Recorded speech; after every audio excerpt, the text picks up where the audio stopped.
On retourne tout de suite vers l'invité du jour, qui n'est autre que François Asselineau. C'est ce que je vous disais en introduction. Bonjour mon cher François, bienvenue. Bonjour, bonjour et merci de m'inviter et bonjour à tous les auditeurs. Écoutez, on est très heureux de vous avoir à chaque fois, mon cher François, pour commenter déjà peut-être pour débuter la situation politique de ce pays, un chaos si ce n'est un néant. Finalement, un gouvernement qui échappe de peu, pour combien de temps il est en sursis, à la censure et donc à la dissolution. On achète des socialistes, le LR se vend, semble-t-il, pour une bouchée de pain. Je pense que tout ce beau monde, surtout, n'a pas envie de se retrouver devant l'électeur, devant le peuple. Ils veulent une démocratie, mais sans peuple, en quelque sorte. Quelle est votre analyse globale de la situation ? C'est la même que la vôtre. Je crois que toute personne un peu sensée le voit. D'ailleurs, tout le monde le voit en fait. Et quand je regarde un petit peu sur Internet, alors on me dirait c'est une bulle, mais c'est quand même une bulle qui représente souvent l'opinion publique. Quand je vois les commentaires sur les comptes Twitter de quelqu'un comme Olivier Faure ou de quelqu'un comme Laurent Wauquiez, c'est affreux. Ça, c'est dans le monde d'aujourd'hui, il y a quelque chose vraiment très nouveau dans le monde d'aujourd'hui, c'est qu'avec les réseaux sociaux, les gens se lâchent. Ouais. Et les gens, en plus de ça, couverts par l'anonymat, ils font. Mais alors, il y a toujours des choses qui sont parfois très très drôles, mais c'est d'une méchanceté. Mais surtout, ce que je trouve impressionnant, c'est, moi, je ne sais pas comment ces gens font pour rester un pas vide, comme si de rien n'était. Parce que je crois que là, on a assisté vraiment à une espèce enfin, c'est vraiment un système qui est au bout.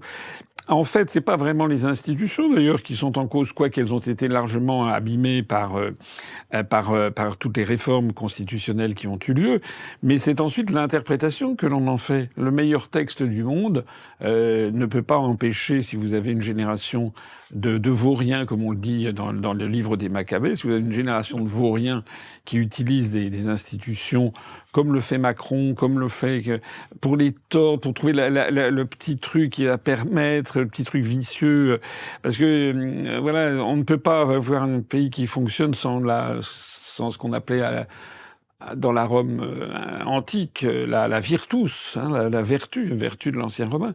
Et voilà, de Charles de Gaulle avec tout, il avait des qualités et des défauts bien entendu, mais enfin personne ne peut nier que c'était quand même quelqu'un qui avait une certaine vertu, qui s'appliquait cette vertu à lui-même, qui savait je pense c'est un peu comme s'il avait une espèce de petite voix intérieure ou de conscience qui lui disait qu'est-ce que je vais laisser comme marque dans l'histoire en fait. Moi, ce qui me fascine absolument, quelqu'un comme Macron que je critique absolument à tous égards, mais il y a quelque chose qui pour moi est absolument vraiment étonnant. Ce sont ces présidents qui se succèdent. On peut même presque mettre Chirac dedans. Enfin, en tout cas, depuis Chirac, que ce soit Sarkozy, que ce soit Hollande, que ce soit Macron, il n'en restera rien du tout. C'est même pas moi, j'ai vu que là, c'était sorti, il y avait un commentateur un analyste américain là, qui s'intéresse à la France et il a dit au bout des 10 ans, en fait, le bilan de Macron, ça sera rien. Ah bah oui, il n'y aura même pas la réforme des retraites, puisqu'elle est, elle est suspendue, tout ça pour durer. Et c'est même pire que rien, parce qu'il laissera l'image d'un traître, de quelqu'un qui a démoli le pays. Donc moi, ça, j'avoue que c'est quelque chose qui, moi, me dépasse. Et là, on touche peut-être aux sujets les plus fondamentaux, c'est qu'est-ce que c'est que la politique ? Qu'est-ce que c'est que faire de la politique ? Moi, je fais de la politique. En tout cas, chez Macron, il n'y a pas de postérité. Je ne pense pas qu'il l'envisage même une seconde. C'est incroyable, quoi.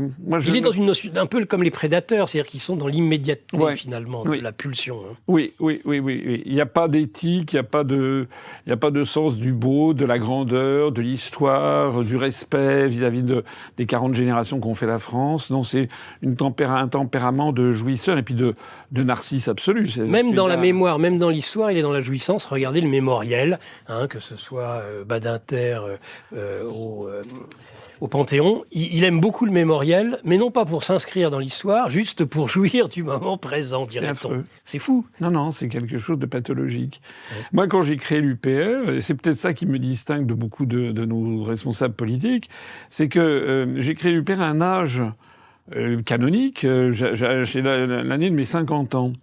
Et j'avais jamais prévu de créer un parti politique. Et si je l'ai fait, c'est parce que j'ai vu qu'il y avait rien qui correspondait à ce que je souhaitais. Je suis parti, j'ai constaté dans les cabinets ministériels où j'ai été quand même pendant plusieurs années, où j'ai accompagné François Mitterrand, où j'ai accompagné Balladur, où j'ai accompagné Jacques Chirac dans des voyages internationaux, la façon que j'ai vu comment il y avait le processus de décision dans les allées du pouvoir, et j'ai constaté que et moi, je suis pas né de la cuisse de Jupiter. Moi, je suis pas dans les milieux. Moi, j'ai ma famille, des amis. Alors, quand je les croisais, on dînait ensemble, ils pensaient que j'étais au courant des mystères d'Éleusis, que je savais des tas de choses. Mais moi, je savais que dans ce que je voyais, dans le plus haut niveau de l'État, en fait, les décisions étaient prises par ailleurs et par d'autres. J'ai déjà vu dans les années 90 le poids de la construction européenne, de l'Union européenne, qui déjà, même sous Chirac, j'ai raconté souvent cette anecdote, où un jour c'était à l'Élysée, où j'avais été reçu par le conseiller économique de Jacques Chirac, qui pour préparer une visite des chefs d'État et de gouvernement à Bruxelles quelques jours après. Et moi, j'avais personnellement outrepassé un peu mon cadre de travail, mais j'avais indiqué que personnellement, je voulais qu'on refuse un sujet et que c'était trop important parce que ça comportait des conséquences dramatiques sur le travail en France. Hein. Je crois que ça concernait notamment la fin des quotas textiles vis-à-vis de la Chine. Mmh. Et j'avais dit, je me rappelle très bien, c'était Jean-François Cirelli, pour ne pas le citer, qui était un gaulliste.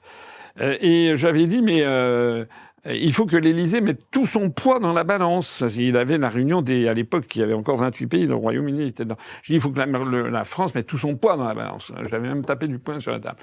Et je me rappelle très bien qu'il avait levé les bras au ciel en me disant, oh mais François, tu sais, le poids de l'Élysée. On était à l'Élysée. Et c'était en 96, vous vous rendez compte? C'était il y a 30 ans. Alors là, je me suis dit, il y a quelque chose qui va plus du tout. Il venait de se faire élire, en 95. Ça va plus du tout. C'est-à-dire que, pour parler en termes psychiatriques, les dirigeants français ont engrammé l'idée que la France, en fait, c'est une espèce de très très vieille dame qu'il faut emmener, dont il faut accompagner la fin de vie, quoi. Qu'il faut emmener dans un hospice ou dans un service, si vous voulez, de soins palliatifs. C'est effrayant. Donc c'était il y a 30 ans. Et c'était il y a 30 ans. Alors la fin de vie, c'est maintenant. Et si vous voulez, ça fait penser aux mémoires de guerre de Gaulle, hein, et puis ce qu'il a dit très généralement, le problème de l'esprit d'abandon.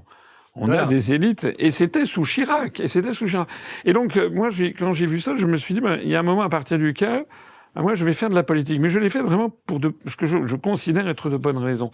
J'ai un gros avantage, finalement, sur beaucoup de gens, c'est justement que j'ai créé un parti politique à la cinquantaine.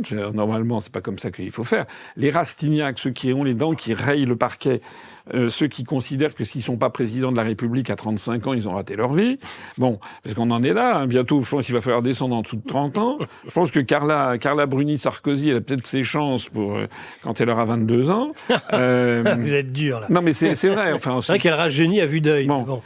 Le problème qu'il y a, si vous voulez, c'est que moi, normalement, qu'est-ce que font les Rastignac? Ils font ce que font, comment il s'appelle, Gabriel Attal, Bardella, tous ces gens. Là. Ou même le Cornu, hein, derrière. Le Cornu, oui, le Cornu. D'homme de mission. Le Cornu, ce sont des gens qui sont entrés à 16, 17, 18 ans, 19 ans dans un parti politique, et avec comme objectif essentiel de tout faire pour écraser les petits copains pour arriver le plus haut possible. C'est presque enfantin, d'une certaine façon.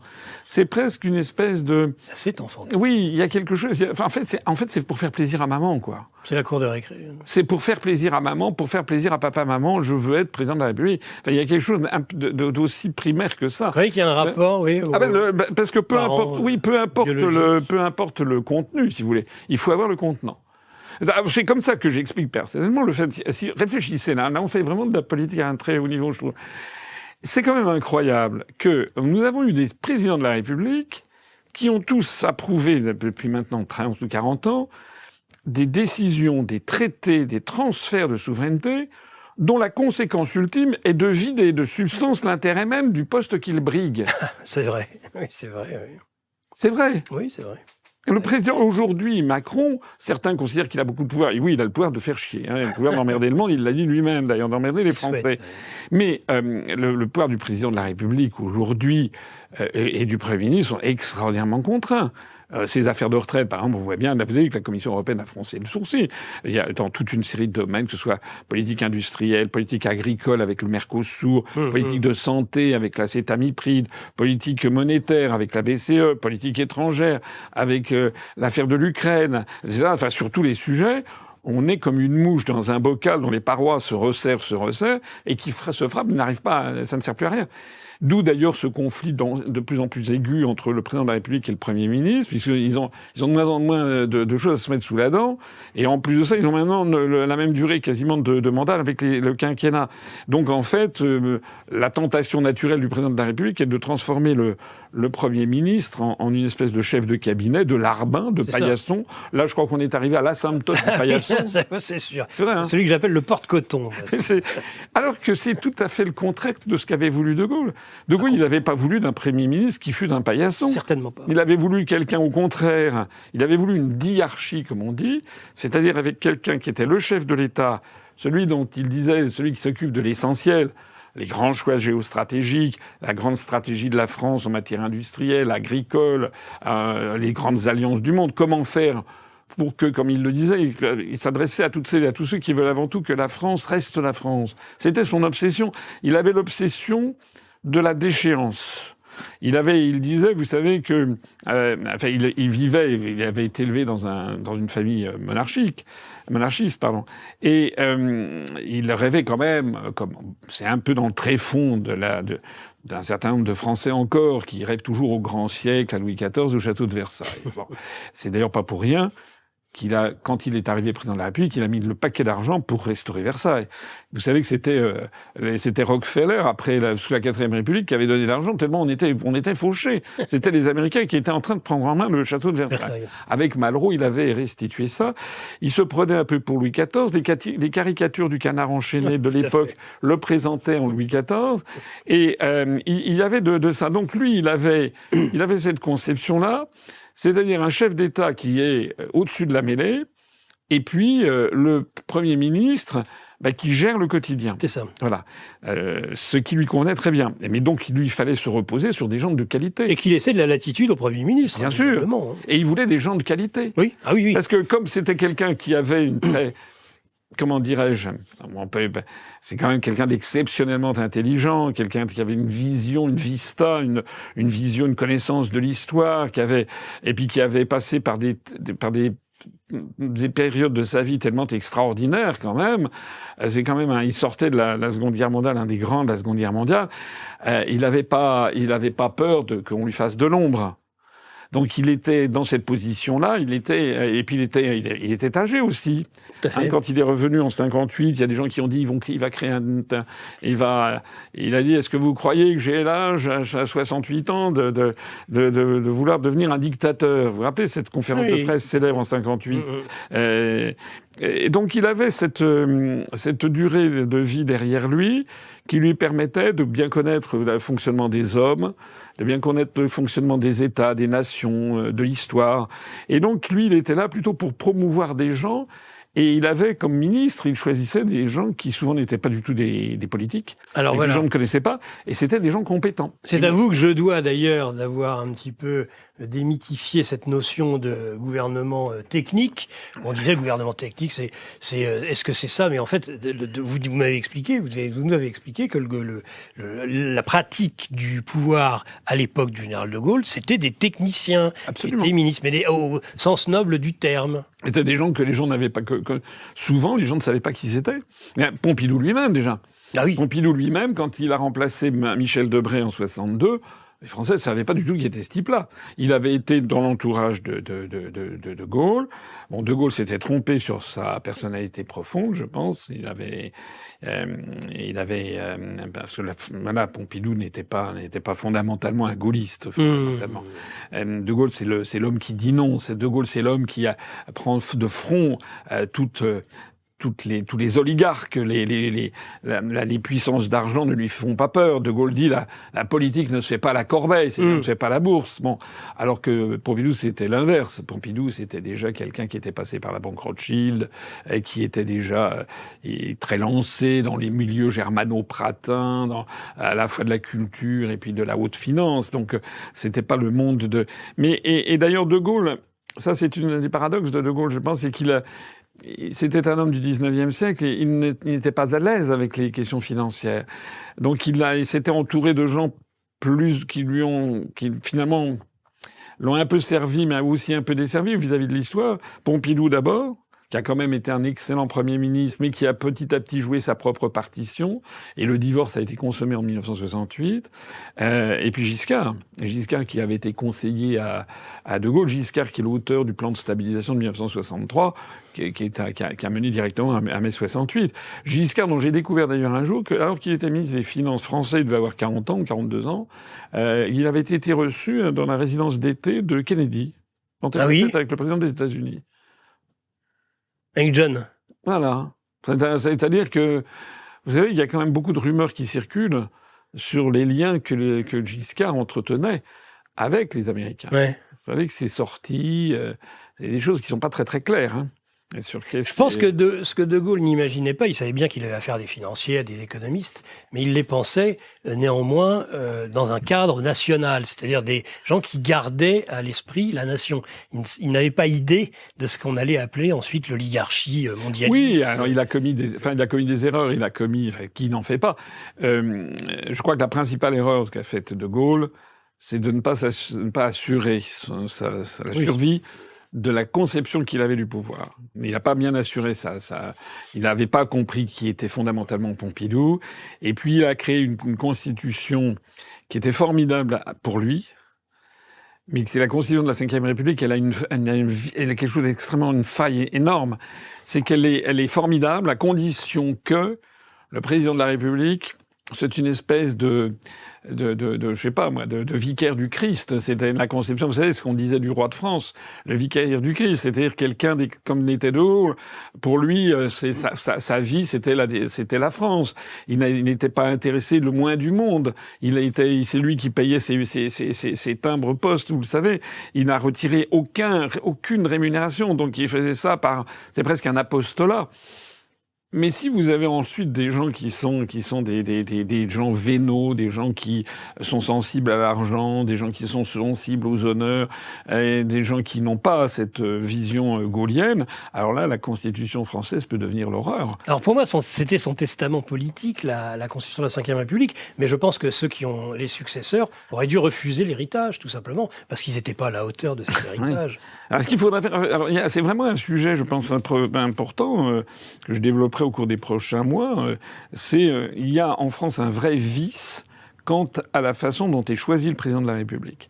Parce qu'on a quand même un pays où le président de la République est quand même la clé de voûte des institutions. Il a hésité entre 58 et 62, c'est vrai. Et on ne sait pas, aujourd'hui donc, en fait De Gaulle, je pense qu'il ne voyait pas... Il n'a pas vu tout le mal qui pouvait se produire. C'est-à-dire qu'il pensait que à partir du moment où on consulterait les Français par suffrage universel pour choisir leur président de la République, ça permettrait de contourner les partis. Et donc c'était vraiment s'attaquer au régime des partis. On est en plein régime des partis aujourd'hui. Donc ils considéraient que c'était ce qui avait mené la France au désastre.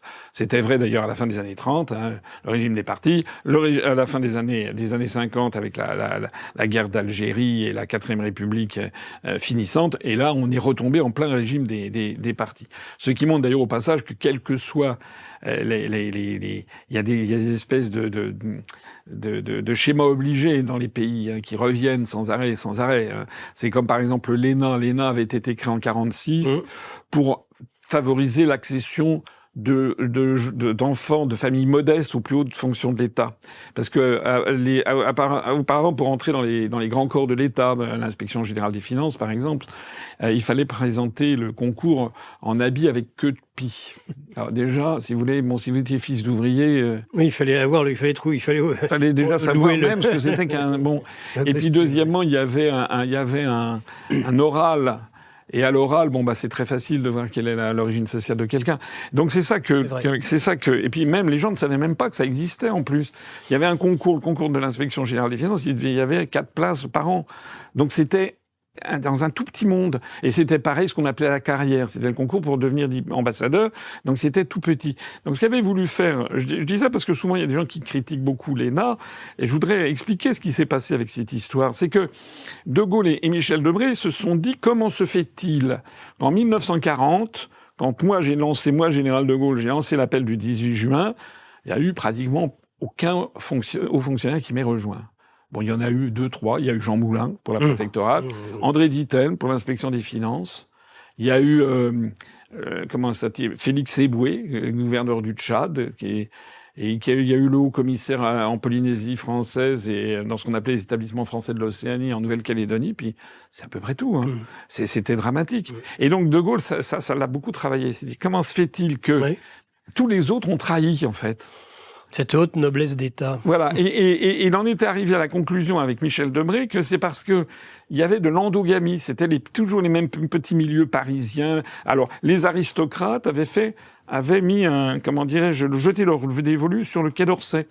Le Quai d'Orsay jusqu'à la fin du XXe siècle, hein. Maintenant, ça a disparu, mais jusqu'à la fin du XXe siècle, il y avait un ambassadeur sur 2, peut-être 2 sur 3, qui était un aristocrate. Oui, qui avait un titre. Oui. C'est tout à fait impressionnant. Ils en avaient, c'était ça. Puis vous aviez l'inspection, puis vous avez le Conseil d'État, etc. Et donc ils se sont dit, en 46, on va créer un truc qui va s'appeler l'ENA. Il y aura beaucoup plus de place parce qu'on pourra choisir tous ces corps en fonction, et c'était le retour à la Déclaration des droits de l'homme et du citoyen de 1789, l'accès égal pour tous aux emplois publics en vertu des seuls talents. Donc c'était ça qui avait été fait. Et ce qui est assez fascinant, c'est de voir qu'en fait, on est retombé, le système français a phagocyté ce truc. C'est l'inertie, la force d'inertie. Voilà. Et maintenant, vous avez très très peu de fils d'ouvriers à l'ENA. C'est pareil à Polytechnique. À Polytechnique, en 1947, il y avait 28% de fils d'ouvriers. Maintenant, il y en a 2%. Parce qu'il y a de la destruction aussi au passage de l'enseignement républicain. Quand vous détruisez l'enseignement, quand la gauche veut faire en fait, la gauche qui est contre l'autorité à l'école, qui est pour la libre expression des gens, refus de tout effort, on n'inculque pas la notion de l'effort, du travail, etc. Bon, ça c'est très bien, ça c'est des idées, paraît-il, libérales, mais au bout du compte, on transforme l'enseignement républicain en une espèce de garderie. Et ce sont les enfants de riches qui, eux, c'est Pierre Bourdieu qui expliquait ça, qui, eux, par leur patrimoine culturel familial, parce qu'ils apprennent dans leur famille, ou éventuellement qu'ils vont aller dans des écoles privées, eux vont avoir accès aux plus hautes fonctions. Et puis les enfants de profs, beaucoup de plus en plus aujourd'hui, on le voit, ce sont des enfants de profs. Et donc ça explique pourquoi ils sont tant de gauche. Les profs étant déjà de gauche, ils sont comme leurs parents. On le voit. Et pourquoi parents de profs, tout simplement, enfants de profs? Tout simplement parce que les profs ont le temps de s'occuper des études de leurs enfants. Alors tout ça pour dire que le problème, c'est qu'on est maintenant avec des institutions et c'est ça qui est terrible, c'est que vous savez, c'est un des 36 stratagèmes chinois. L'armée la mieux aguerrie a toujours un point faible, le général qui est à sa tête. En France, il y a des forces qui ont compris que si vous changez le président, vous pouvez flinguer le pays. C'est ce qui se passe. C'est ce qui se passe. Parce qu'il n'y a pas... Du fait de son rôle éminent. Bien sûr. Il n'y a pas en France... Et d'ailleurs, regardez ce qui s'est passé dans des pays comme la Russie. Je ne dis pas que c'est des modèles de démocratie, hein, attention. Mais c'est intéressant. Ou même, par exemple, l'Iran. Ça, c'est intéressant, l'Iran. L'Iran qui avait vu ce qu'était un régime totalement asservi par les Américains, avec le régime de Mohammad Reza Shah Pahlavi.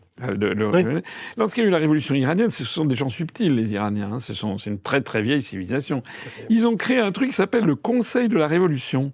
Et donc, ils surveillent que le prochain président ne sera pas un crypto-libéral, ne sera pas quelqu'un qui va être poussé par des médias, des sondages bidouillés, etc. Il verrouille le système. Je ne dis pas que c'est formidable, nécessairement, parce que chaque système présente des inconvénients.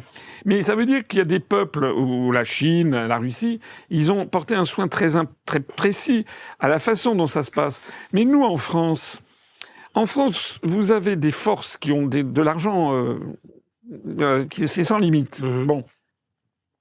Actuellement, on voit bien que il y a des gens qui sont poussés pour 2027, qui sont... c'est qui est poussé? Il y a plusieurs fers au feu. Hein. Il y a Édouard Philippe, il y a Gabriel Attal peut-être, il y a Bardella. Bardella et pas Madame Le Pen, parce qu'entre Bardella et Madame Le Pen, le conflit est sous-jacent. Et puis à gauche, vous avez Glucksmann. Totalement. Et Glucksmann fait l'objet d'une promotion, mais inimaginable. Inimaginable. J'ai jamais vu ça. Ça, si, avec Macron. Voilà, depuis Macron, on avait... Et il y a Madame Glucksmann qui est maintenant à la tête de France 2.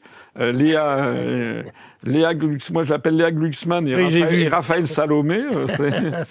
Salamé, pardon. Non mais c'est incroyable. C'est la Corée du Nord en fait. Et tout ça se passe mais d'une façon presque impudente en fait. Glucksmann, il a fait des réunions publiques, j'ai vu, il a eu une couverture, toute la presse, la rentrée de Glucksmann, il est nul. Et puis des sondages complètement fantaisistes. Ben oui, c'est les sondages de Pour moi, c'est totalement fantaisiste. Bien sûr. Vrai, il fait pas 16%. Mais non, c'est faux. Et donc, déjà, le score qu'il a fait aux dernières élections, je crois que c'était européenne, me paraît très douteux. Oui, c'est vrai. Moi, je pense qu'on vous a volé, ce qu'on a volé un peu aux différents souverainistes, ont dû lui être remis. Ça, c'est ma thèse. Mais il y a quelque chose de pas clair. Je comprends pas qu'il ait pu. Il a fait 14% ou 14,5%. Mais il faut dire qu'il mais le type, il est nul. Hein. Il n'est pas antipathique. Moi, je me rappelle, c'était dans quel... Non. Mais... À quel moment j'étais? Je me demande, c'est pas pour les européennes de 2019. Enfin, je me rappelle, j'étais dans les coulisses. Ils nous avaient fait entrer dans les coulisses. Les têtes de liste, voilà. Et puis, il se trouve que j'étais entre Jadot et Glucksmann. Bon. Et puis, il était assez sympathique, Glucksmann, d'ailleurs. Et puis, il me dit, comme ça, ils avaient organisé, c'était une espèce pour tourner un peu en dérision la politique, finalement. C'était un petit peu comme on devait entrer sur scène comme des pom-pom girls, vous savez, les différentes têtes de liste. Bon. Alors, je trouvais ça d'un ridicule achevé, mais enfin, j'étais bien obligé de faire comme tout le monde. Donc, à ma droite, il y avait Jadot, qui est un géant, pas très sympathique. Et puis à ma gauche, il y avait Glucksmann, plutôt sympathique. Enfin, il était un peu timide. Et on était là, on attendait. Et puis il me dit, vous avez peur de passer? Non, c'est fini. Vous savez, quand on fait une présidentielle, après on n'a plus peur de grand chose, quand même, de passer devant les télés, etc. Et je dis, mais vous avez peur? Je lui dis. Et il me dit, je me demande ce que je fais là. Ah, il dit ça. Je me demande ce que je fais là. Je vous assure. C'était les européennes de 2019. Voilà. Ouais. Donc je pense que c'est quelqu'un qui est poussé par des forces, si vous voulez, mais regardez-le. On voit bien, c'est un type un peu, je sais pas, il a pas le niveau, quoi. Enfin, non. Mais on le présente. Alors donc je reviens là. Tous les médias ont titré sur la rentrée politique. Nous, on a fait notre université à Valère, comme chaque année. On avait 800 personnes, et 800 vraies personnes. On sait combien il y avait de repas, etc. On a eu France 3. Et puis, on a eu la Nouvelle République. Et puis, on a eu TVL. France 3 régional. France 3 régional, oui, bien sûr. C'est tout. Et aucune dépêche de presse, rien. Alors qu'il y avait 2 fois plus de... Alors, il y a un truc on est dans un monde où les choses évoluent quand même très vite. Avant-hier, c'était donc jeudi. Nous sommes samedi. Avant-hier, jeudi soir, il y a eu en prime time sur France 2, on allait voir ce qu'on allait voir, il y avait Édouard Philippe, qui a parlé entre 20h53 et 21h15. J'ai regardé ça attentivement, j'ai même fait un tweet dessus. Et on allait voir ce qu'on allait voir. Donc c'était le prime time, l'actualité politique est extraordinaire, donc il était là, tac. Et en réalité, ça a été un bide, mais inimaginable. C'est-à-dire qu'il a fait... Le maximum qu'il a fait, quand il a commencé à 20h53, il y avait, je crois, 1 900 000 téléspectateurs, ce qui pour France 2 n'est quand même pas énorme. C'est pas énorme. C'était moins que TF1, c'était moins que France 3, c'était moins que les autres chaînes que France 3. Enfin, c'était vraiment bas de gamme. Mais le pire, c'est que pendant les 22 minutes où il a été interrogé, il a perdu en fait 580 000 personnes. C'est énorme, il a décroché de 30%. 30%. Ça fait, j'ai fait le calcul, il a perdu 440 téléspectateurs par seconde. Toutes les secondes, il y avait 440 personnes qui partaient, qui zappaient, qui changeaient de chaîne. Vu l'absence de charisme du Non, mais c'est personnage, fascinant. on ne peut pas être vraiment surpris. Mais Et quand on voit, si vous voulez, enfin, c'est incroyable. Et on ressasse le truc, l'homme politique préféré des Français. Vous allez voir. Hein, oui, c'est un des, en effet. Je suis sûr que dans les 15 jours, 3 semaines, on va avoir des grands titres que Sébastien Lecornu devient l'homme politique préféré des Français. C'est pas exclu. Barnier l'a été. Attal l'a été. Attal, il était devenu, parce qu'il était à Matignon, l'homme politique préféré des Français. Après ça a été Barnier. Et bon, Bayrou, non, là, il y avait quand même, c'était un petit peu difficile. Mais là, je vois très bien ça. Je pense d'ailleurs que Lecornu, à mon avis, je pense qu'Édouard Philippe et Attal ne doivent pas regarder d'un très bon œil certainement l'arrivée pas. de Lecornu. Un homme qui n'a aucune ambition, comme tout le monde le sait. Voilà. Mais il est peut-être plus habile de ce point de vue-là. Il est habile. Oui, il est plus habile, oui. Il est plus malin. Il est particulièrement faux, je dirais même. Ah bah oui. Oui, mais il joue comme ça, il a un peu les chatmites. C'est ça. Vous savez, je fais ce que je peux. Il a un petit côté Jacques Villeray dans le dîner de con, vous savez. Hein. Non mais ça, à mon avis, c'est pour ça que Macron l'a nommé. Il paraît que d'ailleurs, il s'est fait apprécier du couple Macron pour ses imitations de Louis de Funès. Oui, il paraît. Moi, il paraît qu'il a plu à Madame Macron. Donc on est revenu au temps de la Pompadour. C'est ça. Voilà, c'est ça en fait. Bon, alors ça serait rigolo si on assistait à une pièce de Georges Feydeau, mais le problème c'est que c'est de la France qu'il s'agit et d'un pays qui est en train de s'effondrer. Et voilà. Et donc Lecornu, c'est typiquement le type. Il est entré dans la politique très vite, et puis voilà. Puis non, son seul objectif, c'est... Moins de 40 ans, il a 39 ans, je crois. 40 ans. Je pense que c'est ça, le truc.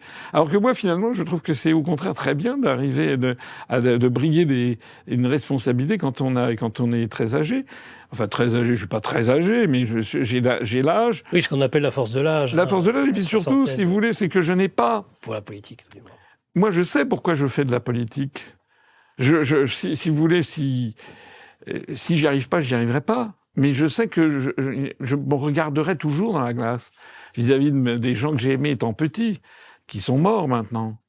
Je me dis, je ne sais pas où ils sont maintenant. S'ils me voient, je dis au moins, bon, voilà. Et puis également pour les générations qui nous suivent.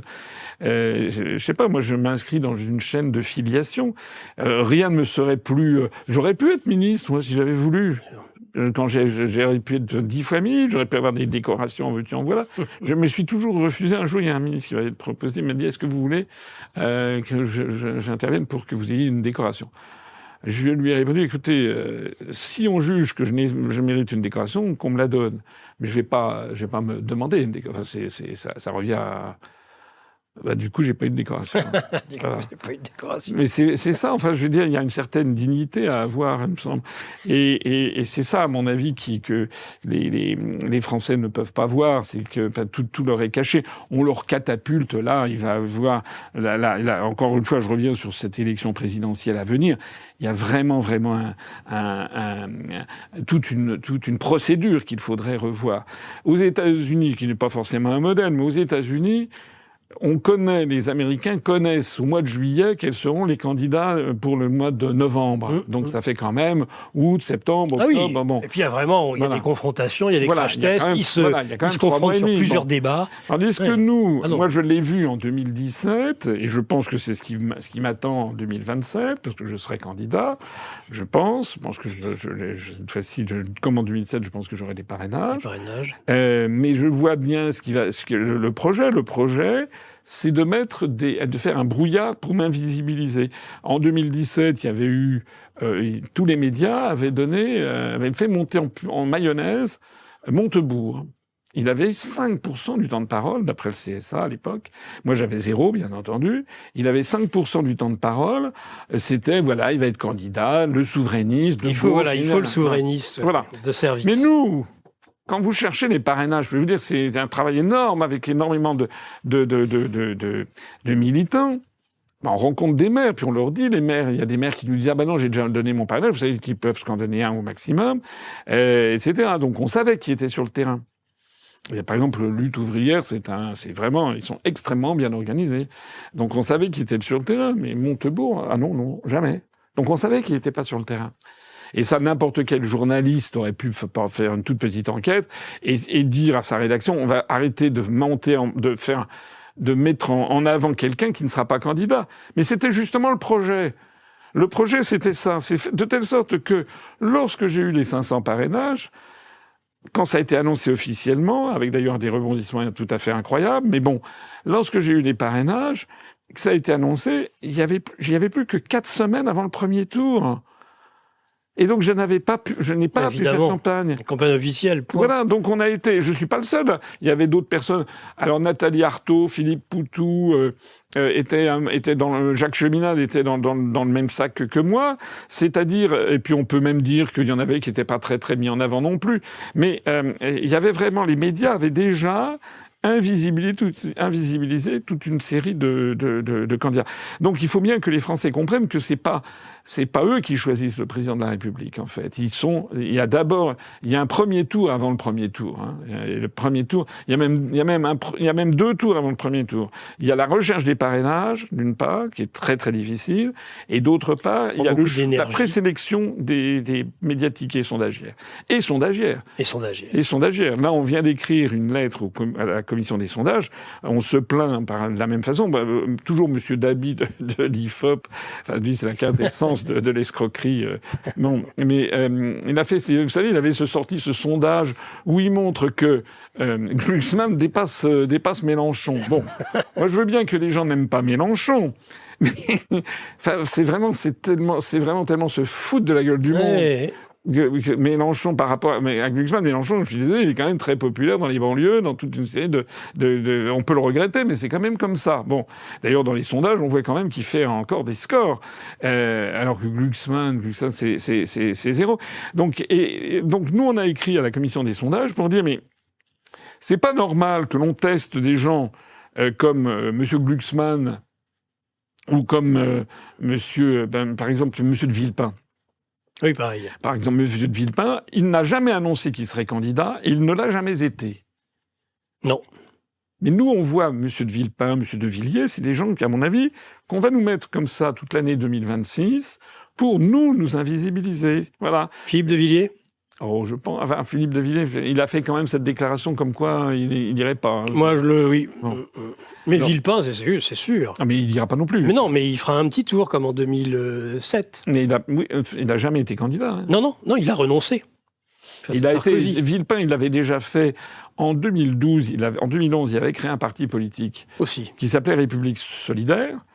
Et puis, bon, c'est un velléitaire. Au bout de 6 mois, il avait laissé tomber. Parce qu'il faut aussi, je pense, parmi les vertus, les virtus, la vertu d'un homme d'État, il doit y avoir l'opiniâtreté, la capacité, la résilience, la capacité à résister au malheur, au vent contraire. Enfin, c'est presque une espèce de, comme je l'ai dit, d'apostolat. En tout cas, moi, c'est comme ça que je le vis depuis 18 ans. Parce que le moins qu'on puisse dire, c'est qu'on s'est ramassé un nombre de baffes incalculable. Et puis de diffamation, et puis d'invisibilisation, et puis de critique, et puis de ci, et puis de ça. Et il faut donc continuer sa route. Si en revanche, vous êtes versatile, velléitaire, vous changez d'avis, vous changez de pied, etc., ben, ça va pas du tout, quoi. Voilà. Donc, et je ne sais pas quel est le message, parce que c'est un peu l'introduction que vous faisiez de cette. Mais vous inquiétez pas, je vais vous poser la question après. Alors, qu'est-ce que vous voulez qu'on parle Eh ben, écoutez, je vous propose de faire une très courte pause, et puis après, hop, on pose la question du que faire, justement. Nous sommes en guerre. L'euro numérique arrive à grands pas. Dans moins de 5 ans, vous pourrez dire au revoir à vos libertés. Les élites prévoient de contrôler toutes vos transactions, de restreindre vos libertés de mouvement et même instaurer un revenu universel catastrophique pour votre épargne. Géopolitique Profonde a travaillé pendant 9 mois sur une solution confidentielle pour ne pas subir ce futur dystopique. Cliquez sur le premier lien en description pour le découvrir. Ne laissez pas l'oligarchie vous enfermer dans le communisme 2.0.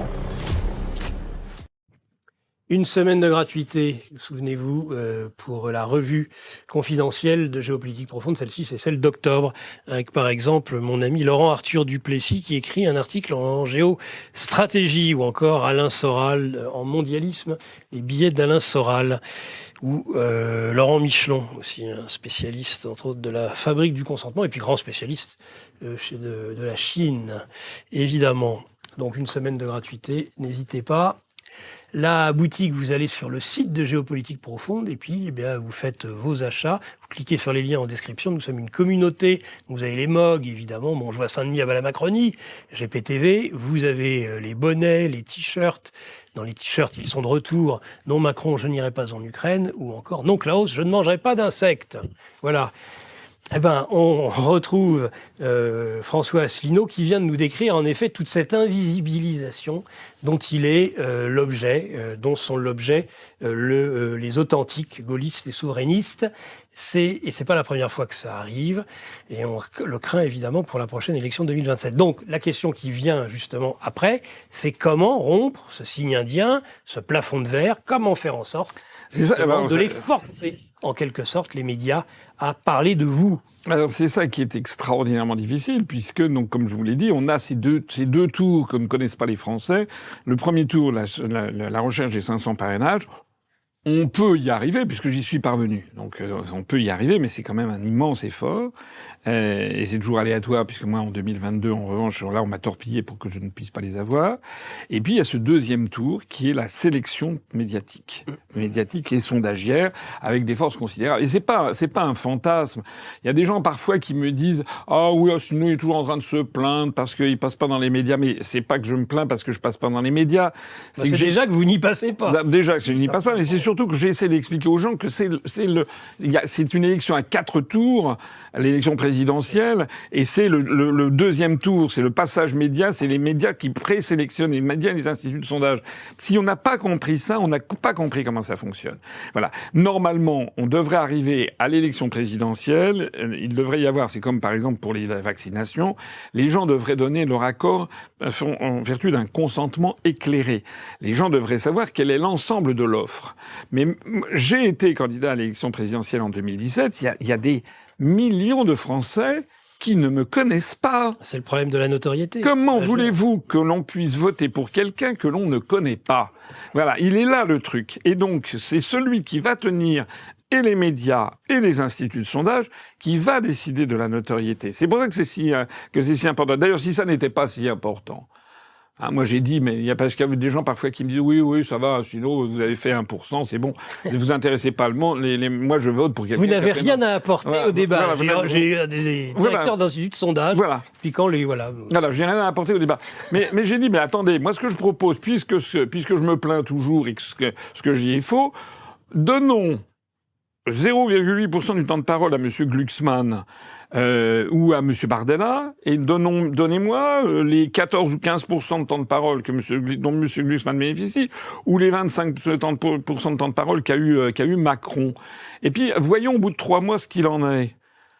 Alors là, il change de sujet, bien sûr. Évidemment. Parce que là, c'est vraiment le cœur du truc. Ouais. Alors, que faire?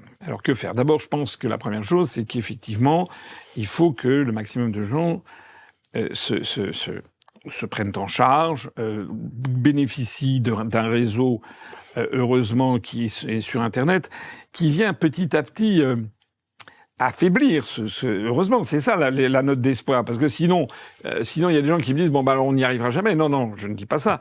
Il y a actuellement des événements qui se déroulent, et pas seulement en France, où l'on voit que les oligarques qui ont mis la main sur les médias commencent à être mis en minorité, à être invalidés, justement parce qu'il se passe sur les réseaux sociaux.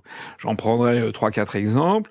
Narendra Modi en Inde, il était du Bharatiya Janata Party.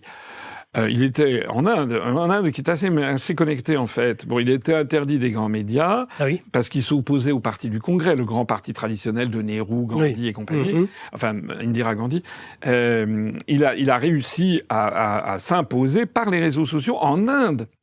On a eu la même chose avec Robert Fico en Slovaquie, qui avait été... Alors, il avait quand même un avantage, il avait été Premier ministre, mais il était blacklisté parce qu'il était jugé pas fiable, trop proche de la Russie, donc il était blacklisté des médias en Slovaquie. Il a réussi à triompher grâce à une mobilisation sur les réseaux sociaux. Et puis, il y a eu la Roumanie.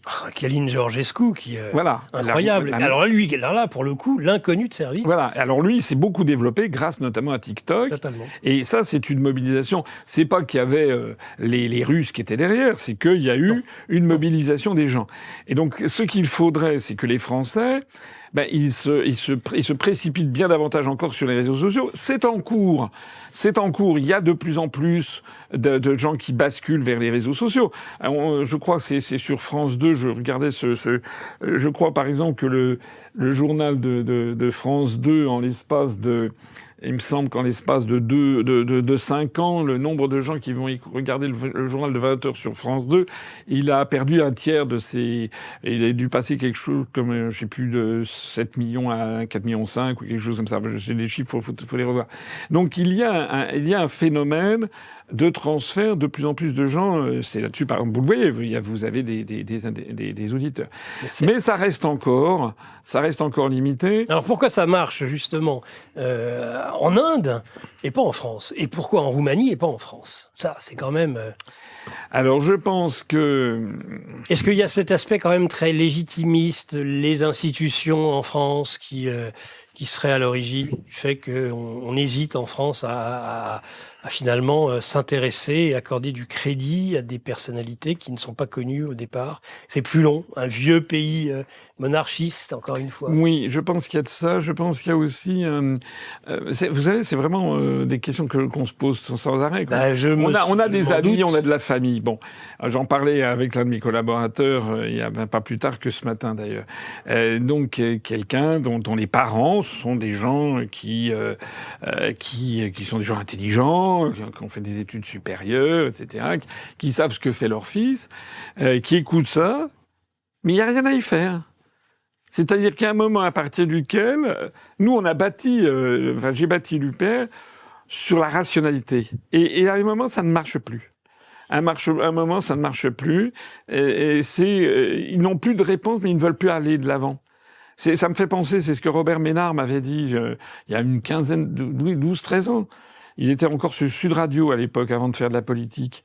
Il m'avait invité sur Sud Radio, et puis après on avait déjeuné ensemble, et puis il m'avait dit vous savez pourquoi les gens ne vous invitent pas à la radio, au télé? J'avais dit non, vous allez me le dire. Moi je pensais qu'il allait me dire un truc du style, vous comprenez, l'Europe c'est la paix, plus jamais de Verdun, on a du mal à accepter. Non, pas du tout. Il m'avait dit on vous invite pas parce qu'on sait pas quoi vous répondre. C'est ça. Il y a un moment à partir duquel les arguments que je sors, qui ont été, comment dirais-je, peaufinés depuis une vingtaine d'années, si vous voulez, j'ai tellement de réponses et qui saisissent mes interlocuteurs d'une certaine forme de stupeur, parce que comme on m'a interdit ce sont des arguments qui ne sont pas très connus. Les gens, par exemple, qui me disent, vous vous rendez compte, si on sort de l'euro, la catastrophe. Et moi, je leur réponds, et vous vous rendez compte si on y reste? C'est la catastrophe aujourd'hui. Les gens qui me disent, mais vous allez isoler la France, etc. Mais je leur dis, attendez, il y a 6600 traités bilatéraux de la France on a 300 ou 400 traités rien qu'avec l'Allemagne sur toute une série de sujets, la délimitation des frontières, la coopération industrielle, la coopération universitaire, les villes jumelées, les conventions de non-double imposition, etc., etc., etc. Donc tout ça va rester.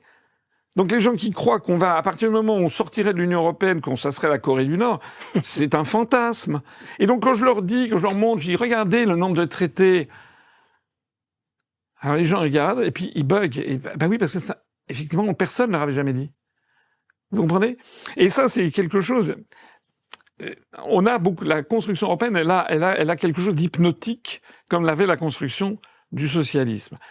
Lorsqu'il y a eu Tchernobyl, 24, je crois, ou 24 avril 1986. Ça a fait L'année d'après, en 87, Gorbatchev a lancé la double politique de glasnost et perestroïka. Glasnost, ça veut dire la transparence, et perestroïka, la réforme, la refondation. Qui sont d'ailleurs des mots que tous les Européens sont à la bouche constamment. La transparence, la refondation, revisiter, etc. C'est le même baratin en français ou en anglais que Gorbatchev en russe. Bien. Et donc, Gorbatchev, il a fait quelque chose que n'ont pas fait du tout les Chinois. Les Chinois ont agi tout à fait différemment. Gorbatchev, il a bien vu que ça n'allait plus du tout. En plus, il avait été à la tête du KGB, donc il savait très bien que le pays était bon. Et en plus, il y avait le projet, vous savez, de guerre de l'espace avec et les Américains étaient en train de. Et là, les Russes ne pouvaient, les Soviétiques ne pouvaient plus suivre la militarisation de l'espace que voulaient faire les Américains. Donc, ils étaient obligés de mettre un genou à terre. Et les Soviétiques, sous l'autorité de Gorbatchev, il a levé la censure.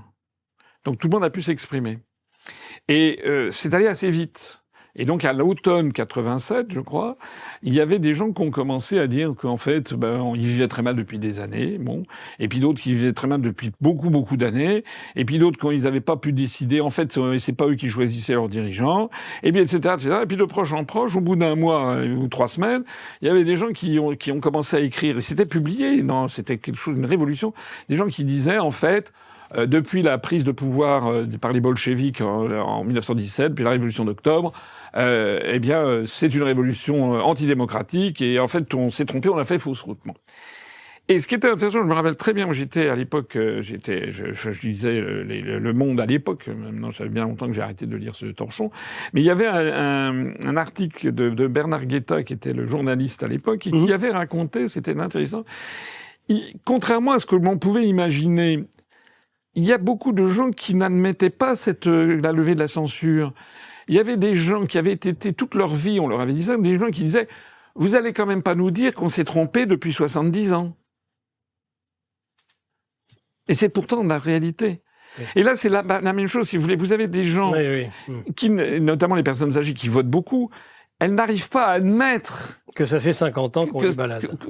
Que ça fait même 68 ans depuis le traité de Rome et que tout était peut-être faux. C'est une pensée qui est presque insupportable, si vous voulez. Donc il y a une volonté de ne pas savoir, de ne pas remettre en question, d'autant plus qu'il y a ce poids idéologique, cette intimidation générale. Et rappelez-vous ce qu'avait dit le pape Jean-Paul II quand il était allé en Pologne, où il y avait ce poids de l'idéologie rémanente, et Jean-Paul II avait repris les paroles du Christ en disant « N'ayez pas peur de remettre en cause les choses, la vérité, c'est c'est le Christ qui dit « Je suis la vérité, le chemin et la vie ». La vérité, c'est ça. C'est d'une certaine façon, regardez ce qui se passe aux États-Unis. L'apport de Trump, peut-être en termes historiques, c'est d'abord une espèce de révolution de la vérité. Révolution, en tout cas. Alors, il y a des excès, il y a des choses qui sont tout à fait choquantes, mais il y a quand même une formidable libération de la parole. Le fait de remettre en cause toutes les bondieuseries ou LGBT, woke, culture, tout ce truc-là, toute la pensée des démocrates américains. Alors, il y a des excès, il y a tout ce qu'on veut, mais il y a cette volonté quand même de faire péter les cadres qui se sont imposés à partir des années 60. Et là, je pense que c'est ça qui est en ce moment qui rôde en Europe. On voit que ici ou là, il y a de plus en plus de peuples qui veulent retrouver leur souveraineté nationale. En France, on est dans une situation schizophrénique puisque quand vous prenez la Constitution française, le titre 1, c'est de la souveraineté. Il n'y a pas un titre de l'Europe. Ça a été rajouté par Sarkozy, article 88. Donc nous, normalement, les défenseurs de la souveraineté nationale, c'est nous qui sommes normaux. Ce sont ceux qui sont contre la souveraineté nationale et pour la soumission à l'Europe qui, normalement, sont anticonstitutionnels. Donc il faut que les Français, ils aient le courage de dire et de voter et de penser ce qu'ils pensent au fond d'eux-mêmes. Et s'il n'y a pas un profond conformisme en France? Moi, je prends l'exemple de la Grande-Bretagne. Pays, on parle de Frexit en France, mais c'est calqué sur le Brexit. Nigel Farage, aujourd'hui, qui, alors qu'il avait arrêté sa carrière politique après le Brexit, reprend et maintenant est aux portes du pouvoir. Et on le sait, les Britanniques sont... eux ont conservé d'ailleurs leur monarchie, leur reine ou leur roi, et pourtant on sait que c'est le pays aussi de l'anticonformisme social, absolument inimaginable. Et nous, comme si la France en était l'inverse, si les Français crèvent d'un conformisme finalement. Je suis d'accord. Je suis tout à fait d'accord. La France, mais c'est une de nos traditions pour le meilleur et pour le pire. C'est que les Français sont un peuple qui est un peu superficiel, qui admet assez volontiers le joug, le pouvoir, qui s'y plie. Là, par exemple, il y a peu de pays au monde, je pense, en tout cas de pays démocratiques, qui toléreraient de laisser Macron à l'Élysée. Bon. Normalement, il aurait dû faire une procédure d'impeachment depuis des années aux États-Unis. 14% de Voilà. l'avis Donc c'est favorable. fou. Et pourtant, vous avez tous ces députés qui sont là. Il y a une espèce toujours de respect sacré. C'est toujours la rémanence du vicaire du Christ, hein, du roi, loin du Seigneur. Mais alors, le problème avec la France, c'est que nous sommes un peuple, en plus, un peuple gaulois, les tribus gauloises, donc qui se déchirent entre elles, et on est aussi un peuple avec des explosions sporadiques. Voilà. Aussi, alors ça c'est en sens inverse, autant Voilà. c'est vrai, nous sommes très conformistes, mais alors D'un seul justement coup, c'est ce conformisme qui, à force de s'accumuler, c'est la cocotte minute. Voilà, je pense. Et c'est pour ça que tout peut arriver. Donc il faut être là à ce moment-là, Voilà. j'ai envie de dire, il ne faut pas manquer cette occasion-là. Il peut y avoir des bouleversements brutaux en France.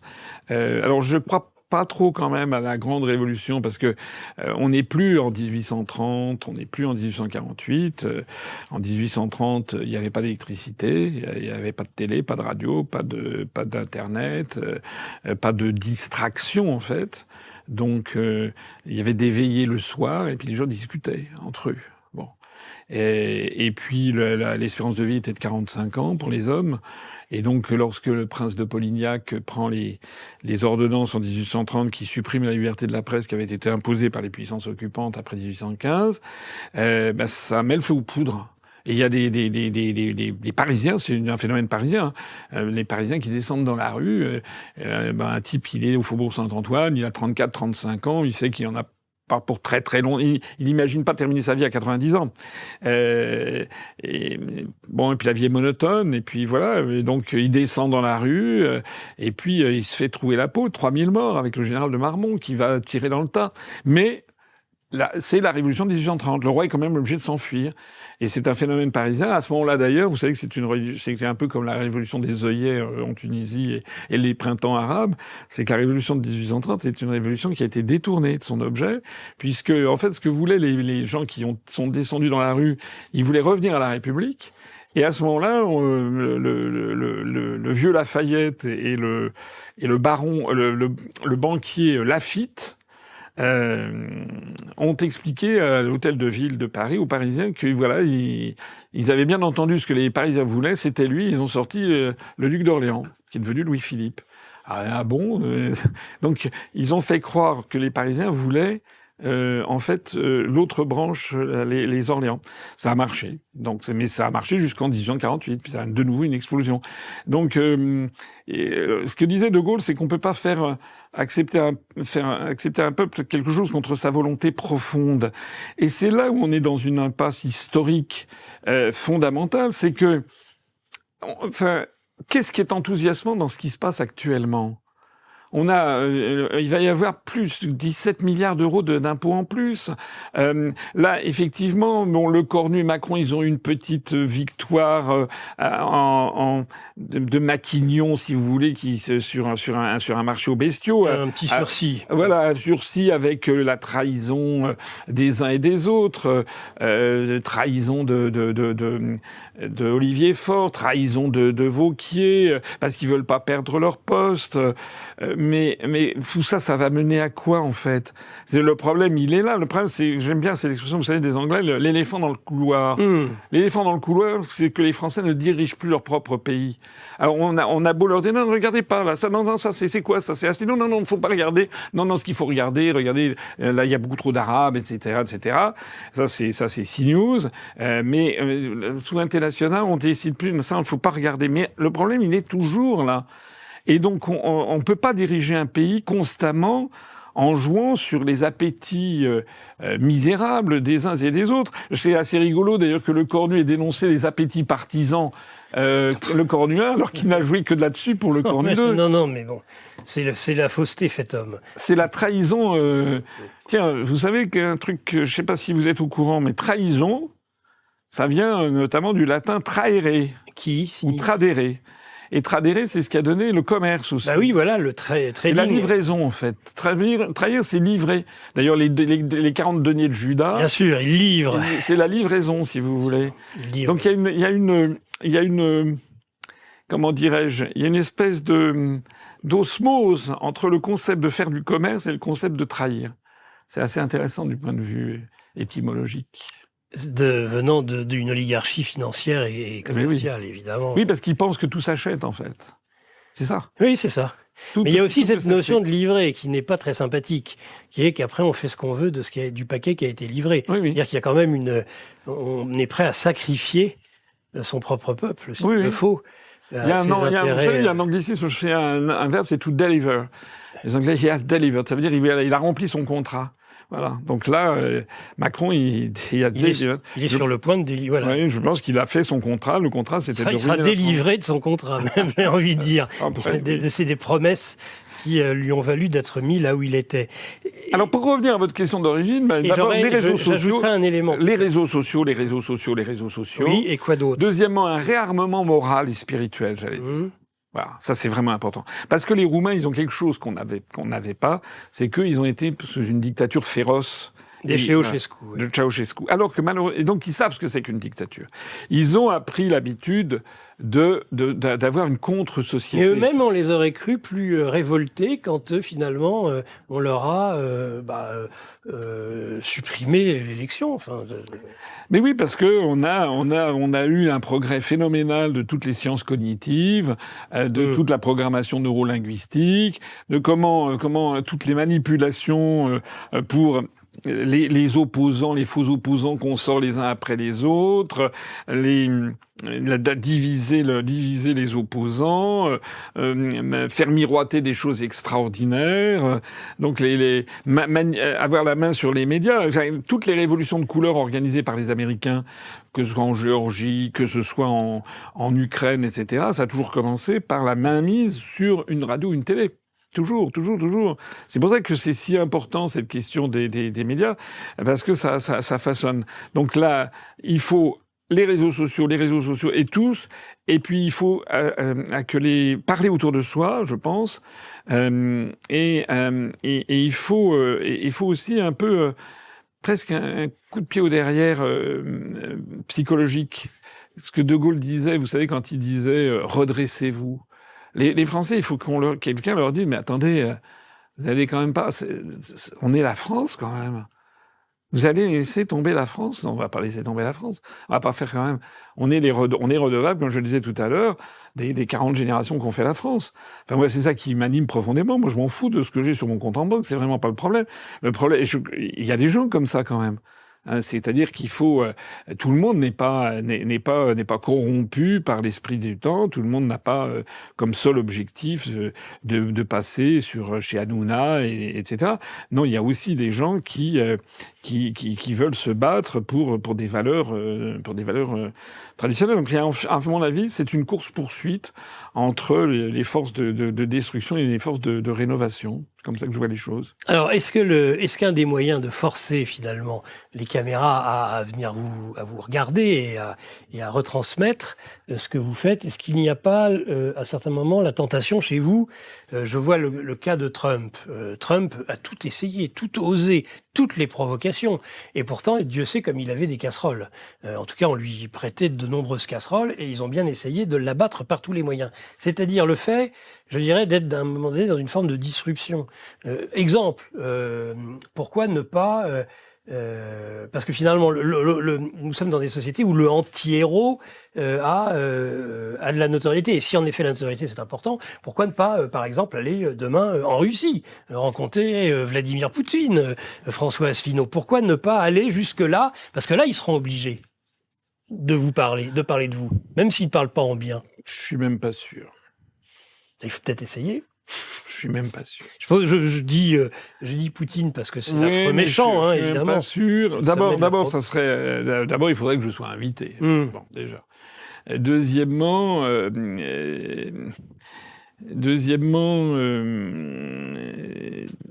ça serait ambivalent parce que la réalité, j'essaie toujours d'être le plus près de la réalité.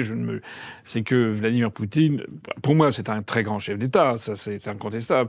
Il restera dans l'histoire de la Russie à l'égal de la Grande Catherine ou de Lénine, de Staline, etc. C'est vraiment un des très très grands dirigeants de la Russie. Il fait oublier tous ceux qui ont succédé. Depuis, il y a Staline et puis il y a Et il y a Gorbatchev, mais qui est un anti-héros parce que lui, il a détruit l'URSS. Et puis, il y a Poutine. Mais pour autant, en France, il y a quand même globalement plutôt mauvaise réputation. Bon. Et puis, moi, le simple fait que j'ai dit à plusieurs reprises, j'ai fait des vidéos pour prendre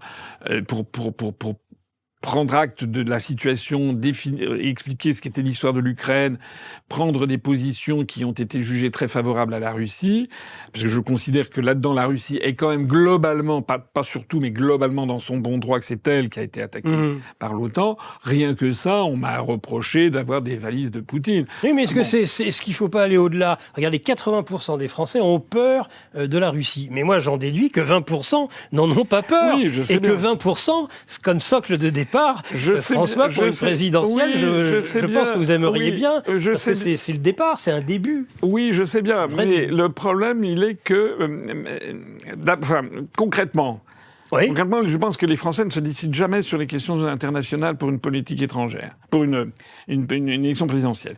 Ils se décident d'abord et avant tout sur la politique nationale et surtout parfois sur des sujets qui les concernent très directement, leur niveau de vie, etc. Deuxièmement, ce que j'ai vu, moi, je l'ai raconté, ça c'est vraiment, vraiment triste. Le nombre de personnes que je vois qui m'abordent dans la rue et qui me disent « Ah, monsieur Asselineau, c'est formidable, je suis vos vidéos, ici et ça », et quand je leur dis « Mais est-ce que vous avez voté pour moi aux européennes ?» il y en a 9 sur 10 qui me disent non. Et donc je dis, mais pourquoi vous n'avez pas voté pour moi? Et la réponse, c'est, il y a pas 50 réponses, il y en a toujours 2, 3 différentes. Première réponse, ah mais moi je suis de gauche, j'ai toujours voté à gauche, j'ai toujours voté LFI. Alors là je dis, mais attendez, Manon Aubry, là, qui saute au cou de von der Leyen, c'est de gauche, ça? Alors pas de réponse. Lorsque LFI ne vote pas la destitution de von der Leyen et se met aux abonnés absents, c'est de gauche, ça? Oui, vous avez raison, peut-être qu'il faudrait que je réfléchisse. Donc ça, c'est vraiment important, c'est qu'il y a des gens qui votent toujours la même couleur. Et donc, pour les faire changer, c'est un peu, vous savez, c'est un peu comme créer un commerce de bouche. Mais je crois qu'il faut que vous montriez ce qui vous distingue des filles. Alors, le vote utile. Les gens, je le vois bien. Le deuxième, c'est le vote utile. Oui. Il y a des gens qui me disent, oui, mais parce que ils me disent, j'ai voté Bardella, ils me disent. Oui, parce qu'ils pensent, ils ont réussi à donner cette impression au RN que finalement, vous êtes à aller un petit peu plus extrémiste qu'eux, mais qu'en fait, c'est la même chose. Oui, que eux, eh bien, ils ont... Oui, mais ça, c'est le problème, si vous voulez, c'est que... Oh, c'est pas vrai. Mais oui, non, on n'a rien à voir. Mais le problème, c'est que... C'est très compliqué. Et le problème, si vous voulez, c'est que les Français, je l'ai dit tout à l'heure, tout au long de notre histoire, c'est quand même un fait avéré, il y a quand même une certaine superficialité française. Les Français, regardez, quand ils ont voté Macron, pourquoi ? Il avait dit, c'est notre projet, vous vous rappelez quand il... Mais il avait... C'est quoi le projet? Les gens ne savaient même pas. Ils se sont même pas renseignés. C'est fou. Les gens, ils ont voté comme ça de façon émotionnelle. Donc, ce qui est vrai, c'est qu'on peut toucher à l'émotionnel. Mais par ailleurs, je me méfie aussi de la politique des coups médiatiques. D'abord parce que c'est pas mon genre. Bon, moi, j'aime pas me forcer ma nature. Je suis pas. Il y a des gens qui font des coups. Bon. Mais c'est une façon d'incarner les choses. Oui. Quand on est gaulliste, on est pour l'alliance franco-russe. Donc, on l'incarne en allant voir le maître du Kremlin. Mais il faudrait que je sois invité d'abord. Je vous l'ai dit, je ne suis pas invité. On va leur demander alors de vous inviter. Mon cher François, moi je crois beaucoup en ce genre de position. Je suis pas sûr. Regardez par exemple, vous avez par exemple Madame comment elle s'appelle, Madame Knafo, Madame Marion Maréchal, Monsieur Zemmour. Mais ils ne vont jamais aller là-bas. Non, attendez, je parle pas de là. Eux, ils ont voulu aller se pointer à l'inauguration de Trump. Rappelez-vous. Oui. Bon, ils ont aucun n'a été invité. Ils ont prétendu le contraire. Oui, mais justement, c'est d'un ridicule achevé. Le seul qui a été invité, c'était Bernard Arnault, qui a été invité par Trump. Et il était d'ailleurs dans la rotonde. Les autres, ils se sont pointés, ils ont joué les pique-assiettes. Alors là, pour moi, c'est l'horreur. Bon. Et pourquoi, en fait? En fait, pourquoi? Moi, j'ai pas finalement besoin d'avoir des béquilles idéologiques les uns et les autres. D'ailleurs, Madame Knafo, elle s'est prise de passion pour Milei. pour le président argentin. Et elle n'est pas la seule. Il y a Éric Ciotti, il y a David Lisnard. Il y a encore quelques semaines, ils étaient là. Leur modèle, c'était Javier Milei. Madame Knafo, elle fait des tweets où elle publie les 10 ou 15 mesures qu'elle prendrait de couper les recettes, etc. Oui, c'est le libéralisme flamboyant. Mais vous avez vu, on en est en Argentine. D'un seul coup, plus personne n'en parle. Hein. C'est le désastre absolu. Parce que quand on coupe comme ça, enfin, ça, il faudrait parler un petit peu d'économie, je suis désolé, mais là aussi, c'est un truc que les Français ne connaissent pas. L'économie, c'est d'abord, c'est pas une science exacte, c'est une science humaine. Donc, si c'était une science exacte, on le saurait, toutes les prévisions seraient respectées. C'est pas le cas. Qui dit science humaine dit que la psychologie est très importante. Bon, ça, c'est le premier point. C'est pour ça que je pense que de toute façon, la France ne peut pas se relever, puisque de toute façon, il y a 80-85% des Français qui sont contre Macron. Donc, de toute façon, c'est quoi l'économie? Il faut, pour qu'il y ait de la croissance, il faut il y a 3 moteurs. Vous avez, 4 moteurs vous avez les ménages, la consommation des ménages, les investissements des entreprises, les dépenses de l'État et l'exportation. Ce sont les 4 moteurs, c'est comme un quadri-réacteur, les 4 moteurs d'une économie. Si vous avez peur du lendemain, si vous savez pas du tout si on va être en guerre avec la Russie, si le prix de l'énergie flambe, si etc., vous avez le sentiment d'être dirigé par un siphonné à l'Élysée et par une caste politique, ben vous êtes un ménage, vous dépensez pas. Vous économisez d'ailleurs, il y a un très fort taux d'épargne. Oui, complètement. Ou alors les gens s'en vont, les gens partent de France. Donc le premier moteur se coupe. Deuxième moteur, les entreprises, c'est pareil, elles voient que la consommation des ménages est atone, et par ailleurs, elles ont des telles charges sociales, etc., et comme il y a une totale liberté des capitaux, de mouvement des capitaux, elles vont aller investir ailleurs. Elles vont investir en Chine ou au Vietnam, quitte à fabriquer des trucs qu'elles vont réimporter en France. Donc l'investissement des entreprises tombe. Donc c'est le deuxième moteur qui tombe. Vous savez qu'un quadri-réacteur traversant l'Atlantique, Paris-New York, qui à 747 pouvait voler avec encore un seul moteur en marche. Enfin, bon, ça sent le roussi. Oui. Déjà là, il y en a 2. Vous avez le troisième moteur, c'est l'exportation. Okay.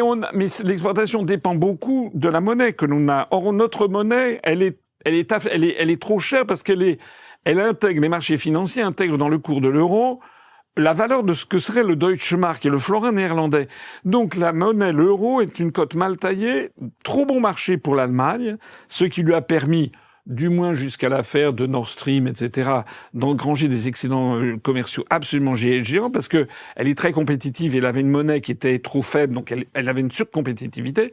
Nous, en revanche, on engrange des déficits commerciaux abyssaux parce que l'euro est trop cher. Le troisième moteur se coupe, et le quatrième moteur, c'est les dépenses de l'État. Donc Madame Knafo qui propose de couper Monsieur Lisnard en faisant ça, je ne suis pas un apôtre de la dépense publique. Mais ce que je dis, c'est qu'il faut bien comprendre que si vous coupez le quatrième moteur, le truc s'effondre. Et c'est ce qui s'est passé en Argentine. C'est qu'en Argentine, on est passé, je sais pas si vous vous rendez compte, on est passé en l'espace de 2 ans de 33 à 52,5% des Argentins qui sont en dessous du seuil de pauvreté. Donc actuellement, c'est quasiment la révolution. Vous avez les Américains, c'est ces jours-ci, le peso, il y a eu une élection partielle en Argentine.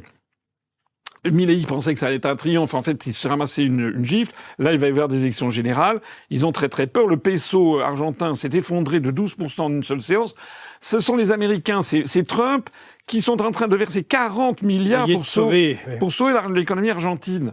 Voilà. Ce qui fait d'ailleurs scandale aux États-Unis, parce qu'aux États-Unis, ils en ont marre d'être un peu des vaches à lait. Moi, c'est loin de me surprendre, mais en effet, on avait dans nos milieux, dans nos familles politiques, des gens qui croyaient en Milei. Pour moi, d'ailleurs, avec des arguments tous plus lunaires les uns que les autres, quand on voit déjà le farfelu, et là, vraiment pas au bon sens du terme de l'individu. C'est totalement ridicule. Déjà, avec les roues flaquettes, mais ça, c'est un petit peu... Macron, il essaie de limiter aussi. Non, et puis alors, avec le clonage des animaux, enfin, il clone les animaux, il est plus ou moins concubinage avec sa sœur. Enfin, il est talmudiste. Il a quand même, c'est quand même un type très paresseux. Oui. Enfin, quand même, il faut pas abuser. Moi, je veux bien. C'est moi qui défendais l'anticonformisme, mais quand même. Mais pour en terminer, alors pour revenir, parce qu'il y a des gens qui peuvent se dire, mais qu'est-ce qu'il faut faire? Et ce qui est vrai, c'est que en matière économique, c'est très difficile. Si vous voulez, c'est un peu, enfin, l'image de l'avion, elle est très, très, très éclairante, si vous voulez. C'est que le yaka faucon, faut s'en méfier. Moi, dans mon programme, qui est autrement plus réfléchi que celui de Madame Knafo, parce que Madame Knafo, c'est facile, elle dit, d'abord, sur les 10 mesures de réduction, il y en a 6, je crois, qui sont absolument impossibles dans le cadre de l'Union européenne ou dans lequel elle veut rester. Bon. Mais par ailleurs, comme elle ne veut pas sortir de l'Union européenne, il n'y a pas d'économie sur ce qu'on verse à l'Europe. C'est complètement délirant ce qu'elle propose. Couper des dépenses sociales en France. Je comprends qu'il y a des gens qui disent ça va être bien. Mais ce qu'il faut voir, c'est que si vous coupez des dépenses sociales, ben les gens qui les reçoivent n'ont plus dépensé. Et il y a ce qu'on appelle le phénomène de multiplicateur keynésien, c'est-à-dire que la consommation va s'effondrer. Il y a eu des calculs qui ont été faits. Par exemple, David Lisnard, il propose de supprimer 600 000 fonctionnaires. Bon, d'abord, il faut les trouver. Parce que moi, j'en ai vu. Hein. Fillon, il voulait supprimer... Il faut créer 600 000 emplois industriels dans ce cas-là, Lisnard. Mais surtout, parce qu'il faut produire aussi. On est une société de consommation. Et puis surtout, on va les retirer où hein, voilà. On va les retirer où et puis surtout, où est-ce qu'on va créer de l'emploi Mais imaginons qu'on supprime... encore une fois, laissez-moi aller jusqu'au bout de mon raisonnement, parce que je ne voudrais pas que les gens se méprennent sur ma pensée. Mais les 600 000 fonctionnaires qu'on supprime, ça va faire s'effondrer la consommation des ménages. Et donc, il y a des gens qui ont déjà calculé que si on, par exemple, les économies réalisées par la fin de 600 000 fonctionnaires, il y a plus de la moitié ou à la moitié qui serait compensée par une baisse des recettes de l'État. Parce que si l'économie ne marche pas, les recettes s'effondrent aussi. Donc c'est ça qui est compliqué. C'est pour ça qu'il faut... Nous, ce qu'on propose, c'est de diminuer les dépenses de l'État, mais d'abord en diminuant des dépenses qui n'impactent pas notre croissance intérieure. Par exemple, si on sort de l'Union européenne, nous, on ne versera plus 15 milliards, 12, 15, on ne sait plus d'euros à l'Union européenne. Parce que ça, c'est récessif par principe. On nous retire de l'argent. Là, on va cet argent, soit on en profitera pour se désendetter, soit on le réinjectera pour développer la croissance en France. Les dépenses, les milliards qu'on verse à l'Ukraine, c'est pareil, tout ça, ce sont des phénomènes récessifs. Nous, on propose de couper les dépenses d'abord, des dépenses qui ne vont pas affaiblir le moteur de la croissance en France. C'est vraiment, vraiment important à comprendre. Et ça, à mon avis, on ne peut l'obtenir, je le redis, que de la création d'emplois industriels. Bien sûr. C'est parce que on n'a plus d'emplois industriels qu'on est dans cette situation. Alors, mais créer des emplois industriels, Nicolas Stocker, ça ne peut arriver que si les entreprises peuvent avoir une activité rentable en France. Or, en France, on a des taux de charges qui sont absolument considérables. Et en plus de ça, on a, par le marché unique, on ne peut pas empêcher que viennent en France des fabrications qui sont fabriquées à l'autre bout de l'Europe, bien meilleur marché, ou à l'autre bout du monde. Il faut des droits de douane. Voilà. Mais qui dit ça dit sortir de l'Union européenne. On en revient toujours au même problème. Parce que moi, je suis tout à fait d'accord avec le fait qu'il y a trop de socialisation en France. Il faut pas non plus oublier un point. Hein. Moi, j'aime bien l'histoire. En 1900, les prélèvements obligatoires aux États-Unis étaient de 6%, et nous, 18%.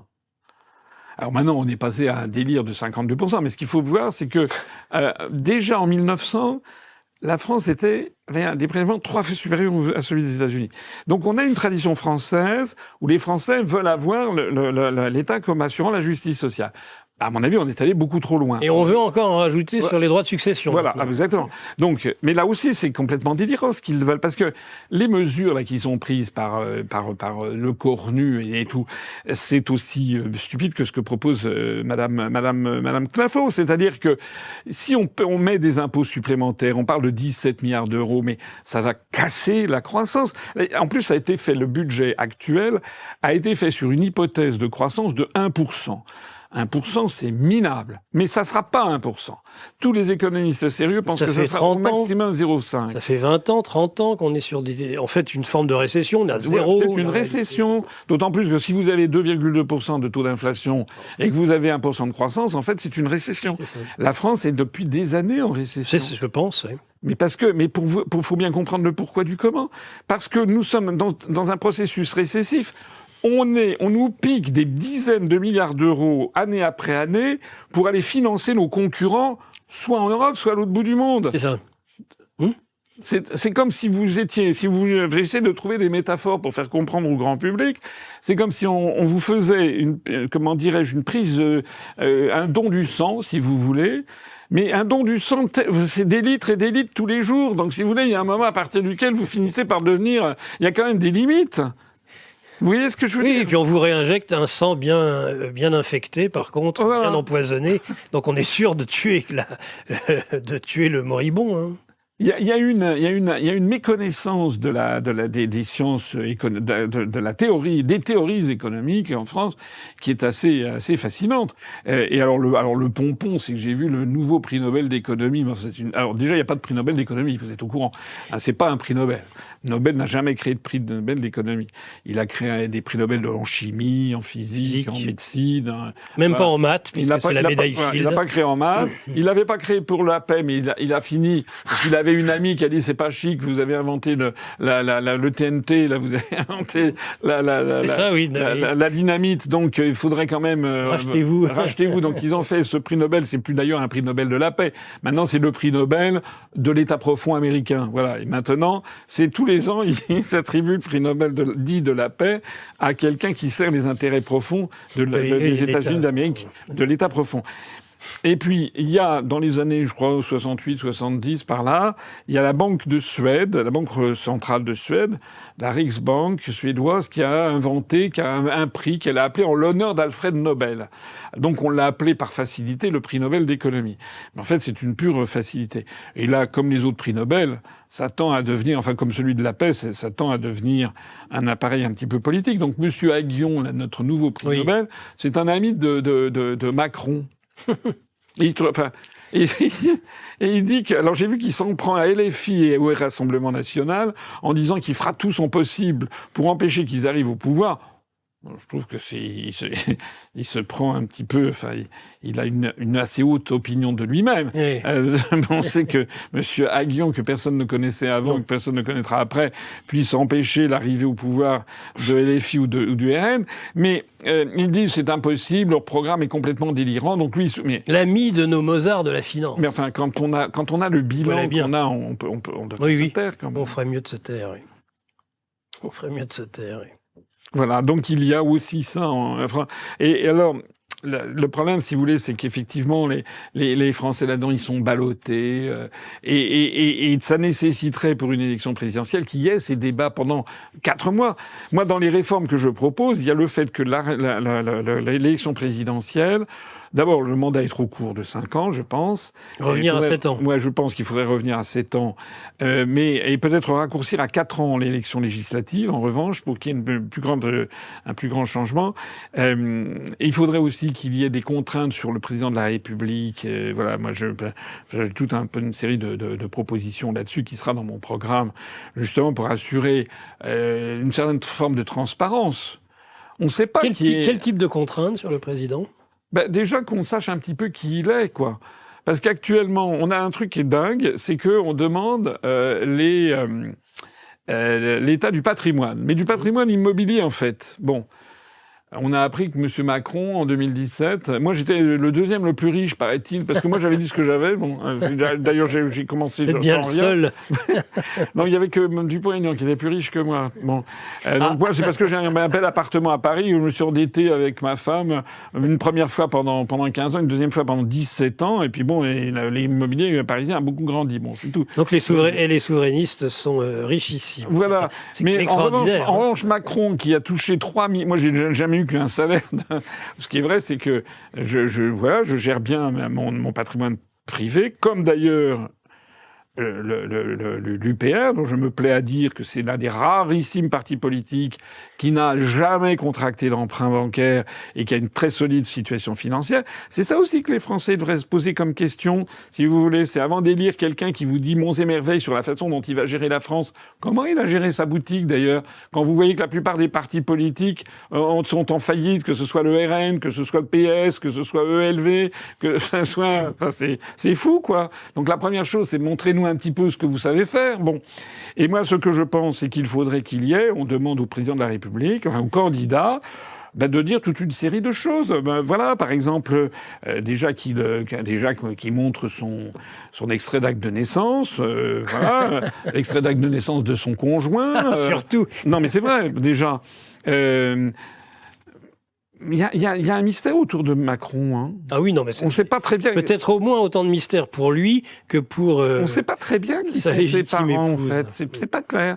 Il faudrait aussi savoir si le candidat, est-ce qu'il a plusieurs nationalités. C'est quand même normal. Ah oui, on devrait, oui. Bon, il devrait y avoir, est-ce que les candidats ont plusieurs nationalités? Pas seulement d'ailleurs, je pense, pour le président de la République, ce serait aussi bien pour les ministres d'ailleurs. Et pour les députés. Enfin, c'est quand même normal. Ou alors qu'on m'explique en quoi c'est pas normal. Parce que quelqu'un qui a plusieurs nationalités... Un commissaire européen, breton, entre autres. Bah, tiens, il est sénégalais, lui. Voilà. Bon, non, mais c'est quoi, ça? En quoi, si vous voulez... Si vous avez plusieurs nationalités, vous avez plusieurs allégeances, quand même. Oui. C'est normal. Regardez ce qui vient de se passer, d'ailleurs, à Madagascar. Le président malgache, là, qui a été chassé, il a la nationalité française. Donc il s'est exfiltré. C'est ça, avec un avion Ça, militaire c'est français. pas bien. En tout cas, je ne dis pas qu'il faut interdire la double nationalité pour être candidat à l'élection présidentielle, mais ça, c'est un débat qu'il pourrait avoir. Je dis pas pour le grand public. Je dis pour les gens qui sont candidats à l'élection présidentielle. Personne n'est obligé d'être candidat à l'élection présidentielle. Mais je dis qu'à tout le moins, les Français devraient savoir. Les Français devraient savoir que la religion. Les Français devraient savoir également l'appartenance à telle ou telle association, notamment en particulier à la franc-maçonnerie. Et pourquoi je dis ça? Parce que d'abord, il y a des pays, les États-Unis, la Suisse, où c'est comme ça.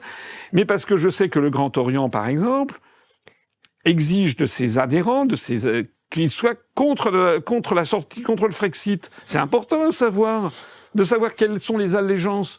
Donc il y aurait toute une... Et puis d'autres associations, savoir également, je sais pas, si on a des liens avec des associations financées par M. Soros, ou si on a des conflits d'intérêts avec des entreprises dans le domaine de la santé.